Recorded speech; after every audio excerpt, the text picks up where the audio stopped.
ちらは韓国軍レーダー照射事件その2の動画になります。主にレーダー照射時のイメージと、もしも自衛隊機が攻撃された場合のイメージをまとめてあります。はじめに漁船群の状況を見てみましょう。一体彼らはここで何を行っていたのでしょうか。なぜ日本の EEZ に入ってまで捕まえなければいけなかったのでしょうか。海軍艦艇含め2隻を動員してまで追いかけてくるほど重要な誰かが挑戦していたのでしょうか。こちらが韓国海軍の駆逐艦クアンエトデワンです。1998年に就役した少し古いタイプの駆逐艦です。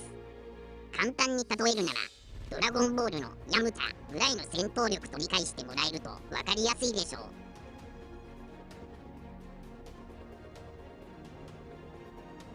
デワン級駆逐艦には4種類5機のレーダーが装備されています。今回の騒動になったレーダーは黄色い吹き出しの2つのレーダーになります。火器管制レーダーといい、通常はその名前の通り攻撃を行う際に使用されるタイプです。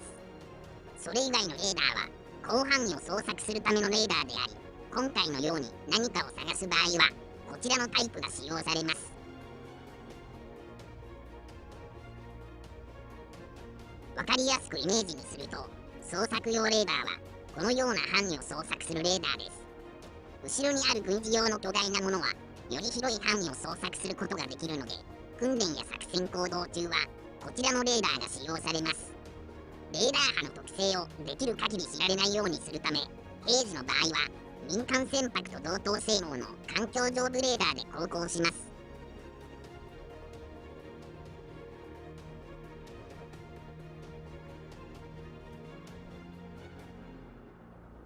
航空機からレーダーの波が色で見えるとこのような感じに見えると思います。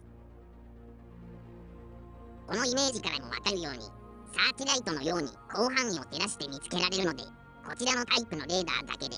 船舶を探すことは容易にできます。今回は目視で見えているので、そもそもレーダーは不要ですが、ここから火器管制用レーダーを起動してみます。捜索用と異なるのは、一定時間で回転するのではなく、捜索用レーダーの大まかな座標をもとに、画面中央にある火器管制レーダーが目標物の方向を捉えて強力な電磁波を照射します。照射したイメージはこのような形になります。照射範囲を絞ることで強い電磁波を対象物に当て、武器の誘導や照準を精密に行えるようにします。これらのレーダーは各レーダー波の混線を避けるため固有の周波数で電磁波を送信します。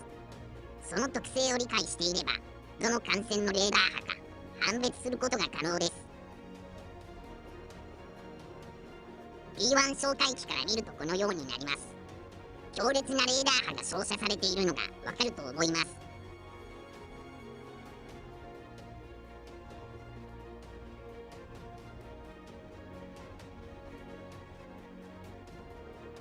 正確な座標データがないので目測ですが、この程度の距離が開いているので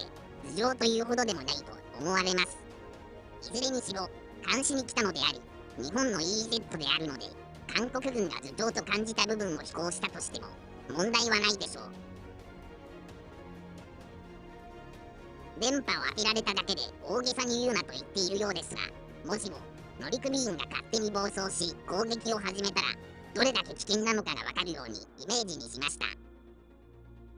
伝説の水雷鳥がいた場合、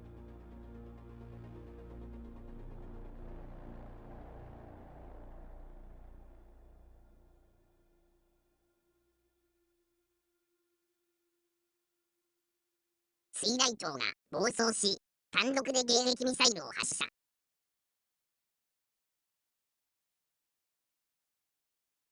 この距離だと20秒ほどで着弾し、P1 哨戒機はなすすべなく迎撃されてしまいます。この高度では脱出の時間もなく悲しい結果になるでしょう。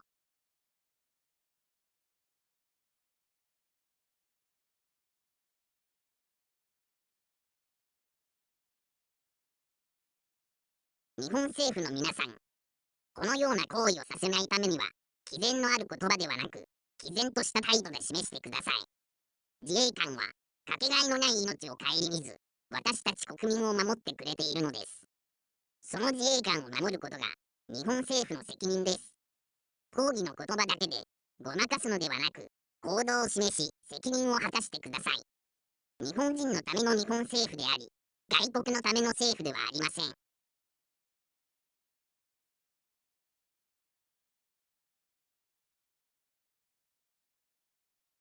ご視聴ありがとうございました。もしよろしければ、チャンネル登録してもらえると励みになります。